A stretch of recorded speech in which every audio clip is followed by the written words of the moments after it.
Greetings, comrades, and welcome to the Eastern Border.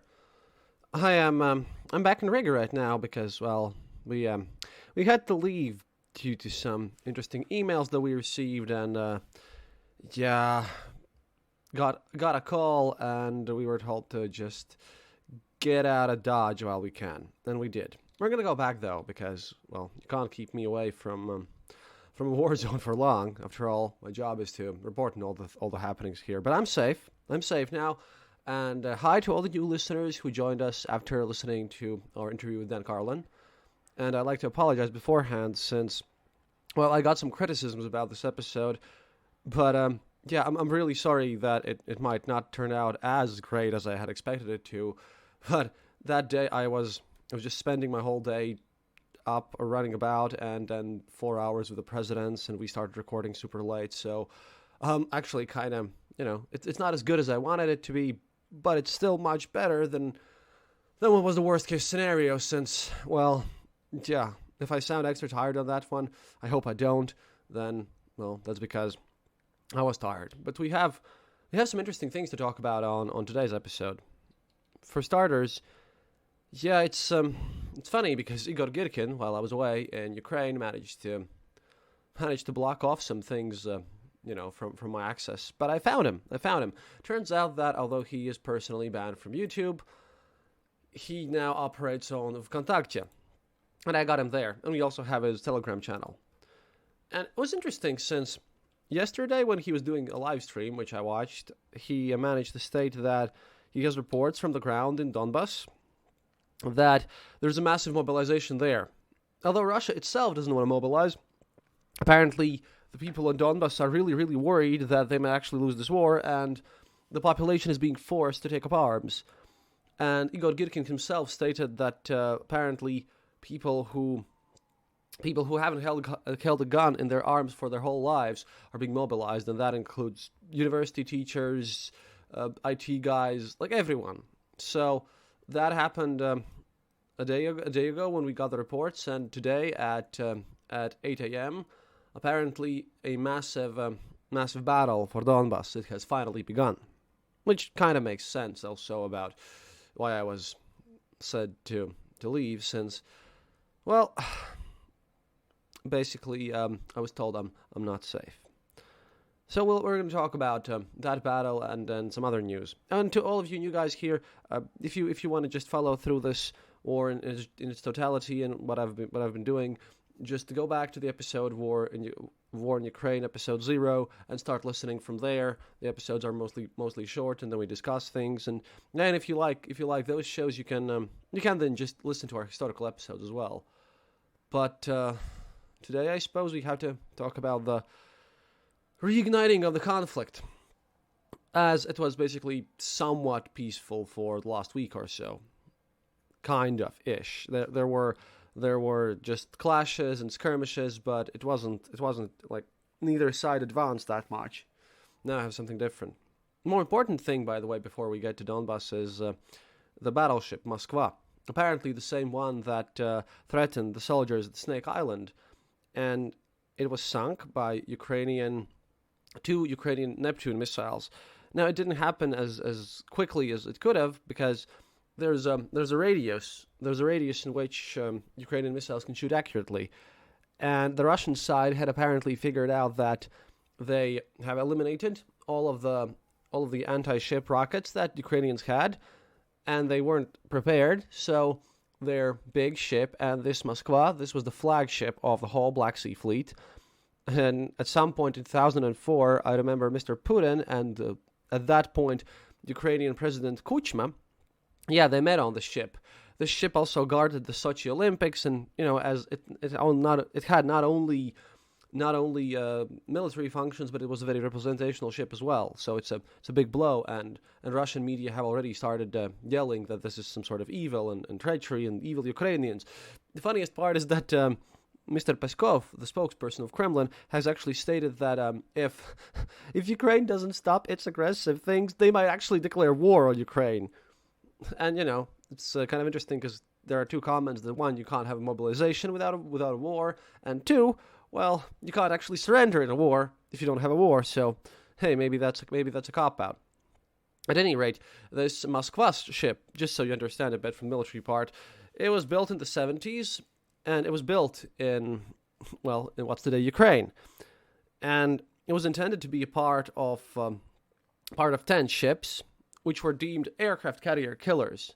These ships of this class are armed with a lot of anti-air missiles and systems, and a lot of anti-ship systems, since the Soviet Union really couldn't produce aircraft carriers. They only have this aircraft carrying cruiser, Admiral Kuznetsov, that's also nearly dead, but it could only carry a few airplanes, because the Soviets and after that Russians never focused on the aircraft carriers. So this was their kind of their counter. This is the biggest ship in the Black Sea Fleet, and it's a major win for Ukrainians. Now, as this ship entered the ranges of Ukrainian anti-ship missile systems, it got struck twice by 2 Neptune rockets, but apparently didn't sink instantly. It managed to scuffle its way to the port, but the damage was so extensive that at the end it did drown or submerge, or I don't know the precise military term for when a ship goes over. However, the Russian media has also obviously stated that, it was just at the beginning they stated that this was just a localized fire, that nothing important happened there. The usual stuff. They tried to deny that any damage has been actually done by Ukrainians. But then they kind of figured out that, hey, if we keep telling people that it was just us and accidents that destroyed a ship, the people might start believing us, because no matter how you spin it, losing a major vessel like this one, it is a major blow to diplomacy and to reputation. So yeah, the most believable version is the one that Pentagon and after that Russian military analysts also confirmed, that the ship was struck by two missiles, and then it kind of scuffled a bit, but in the end it also drowned. What's the important part is that Russian opposition media have now portrayed this in an interesting light, since this is a huge military catastrophe and it's a very expensive ship. But previously, if you remember, when on the submarine Kursk in the year 2000 or thereabouts, 128 people died, then it was a massive tragedy and everyone spoke about this. But currently, Russian media are denying any losses, although we know that the crew of this ship was about 560 people, and out of whom 218 are confirmed safe. So we know that not everyone on the ship died, but I highly doubt that that it's so safe and neat as everyone says. The casualties potentially could reach over 300 people on this ship, and according to reports that I've received, this includes the ship's captain. And right now, Shoigu and everyone is just trying to hide the losses and everything, and at the same time, Russian propagandists in the media just don't know what to think about this.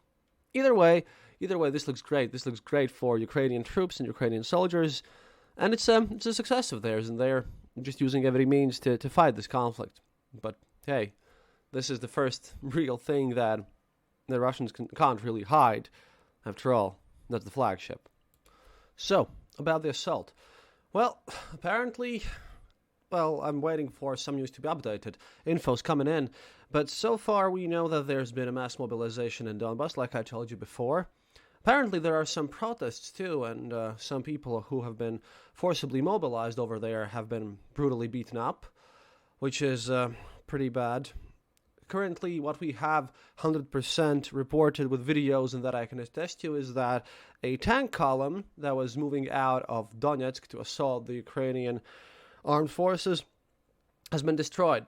Also, I have information about how exactly did the rockets actually hit that Moskva ship.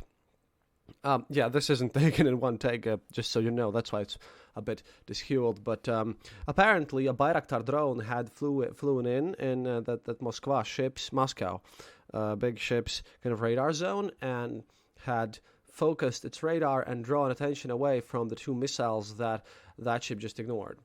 And today, again, we have confirmed news that there are battles happening in Donbass, and another Russian tank column has been destroyed because the morale of Russian armed forces, and in this case, it's not even just Russian forces, it is the so-called Donetsk and Lugansk People's Republics, which were created by, again, my good old source and friend and enemy, and the person that I hate the most Igor Girkin, aka Strelkov, who used to lead these places and who has openly stated that without Russian weaponry and Russian mercenaries, nothing would happen there. So now they're literally recruiting the locals who, well, aren't the biggest fans of the whole thing to be basically cannon fodder over there. But, approximately tomorrow we will know more about this whole situation because, once again, I have to focus my show less on surrounding news but more on prime military strategy. At this point, from the 24th of February, by the way, according to United Nations, in this conflict, mind you, because now we're moving to other news of today, 2,072 civilians have died in this war, 2,818 have been wounded, and 169 kids have been killed. And those are just the official data without any confirmation really about other losses. And Belgorod governor, once again, by the way, have stated that accordingly Ukraine has shot at Belgorod city and that there are some damage there, but we can't really confirm that. Russian ships in the Black Sea apparently have moved away from the coast of Ukraine on about 200 kilometers, which is around 160 miles, which is just interesting because now obviously Russians are extremely wary so as to not lose more ships. The automobile concern Stellantis, because of the sanctions, has also closed down its factory in Kaluga, where Citroën, Opel, and Peugeot cars were being gathered. And this basically means that currently in Russia only 2 working automobile factories have remained. One of them is Vaz, which have cut off their produce and they're functioning by about 30% already, and the Chinese Haval, which are also kind of functioning there, but it's definitely gonna be weird. And the Russian Federation banks have not yet returned to the active trading in foreign currencies because, you can apparently, if you're not a private person, but if you're a business in Russia, you can now buy dollars and euros, which is higher than the one that you can see if you Google it up by about 35%. I can continue saying this because this is one of the criticisms that I get on my show, is that some people just Google up United States dollars to rubles and they see a course which is like 79 rubles per dollar and they think that's a real one. The problem is that you can't. You can't really because it's illegal, and even those who want to do that, they're being severely limited. So that's kind of interesting. Also, Yandex.ru, we're going to Russian Google analog, Google competitor that used to be pretty big. He has now, Yandex, if you Google anything in Yandex now blocks all links to independent media in its search. So now if you Google something up about the war and this whole information in Russia, you can only get the state information because, they're trying to cut down on everything because apparently, according to Alexander Nevzorov, about 90% of Russians are not informed about this war, and they don't know what's happening there at all.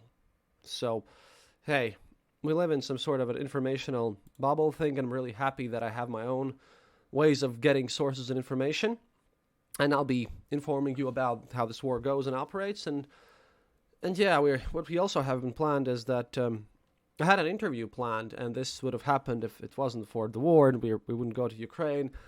And it's not going to be about war or anything like that. It's not going to be military.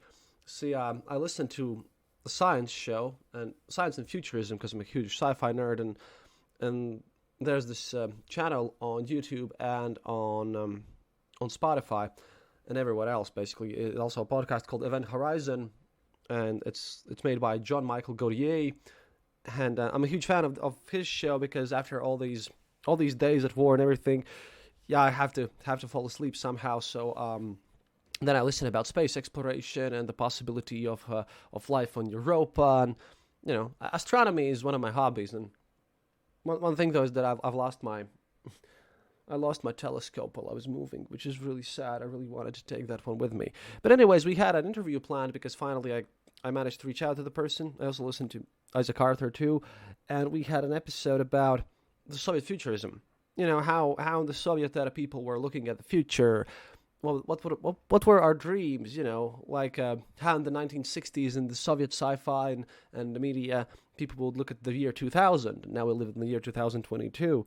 And how was this view of the socialist future, of the Soviet future, different from the West? And I'm recording that on the 25th or 26th of April. It's going to be a nice convo. It's I hope that you won't mind. That's why I'm warning you, because I need to take a break from all the war episodes a bit just to get my mental health back in order. So, warning you about that. Maybe you like it. I hope you will. If not, if you just want to listen to the war news, I'll manage to pull in another news episode then. I just, arrived at home and I'm figuring all this stuff out. Yeah, and if please remember, happiness is mandatory, and I'm still a bit stunned because of everything, and it's hard not to hear the silence all the time.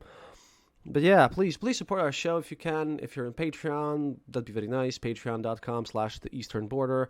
It's on our Twitter. It's on our Twitter page, on our web page. There's this Patreon button that'll take you there. You can also just click on the donate button in theeasternborder.lv. And, of course, support Ukrainian charities. I recommend you Google up comebackalive.ua. Come Back Alive is the one that currently I'm endorsing, because I've spoken with these people, literally, and I know how they deal with your money. And I saw also how humanitarian aid gets delivered into Ukraine. I have a small video about that on Facebook. And, we'll get through this. Sorry that this was a bit delayed. I just wanted Dan Carlin's episode to sit on the feed a bit longer, but I hope you'll find it, and I hope that, we get through all of this in one piece. До свидания, товарищ. And once again, happiness is mandatory.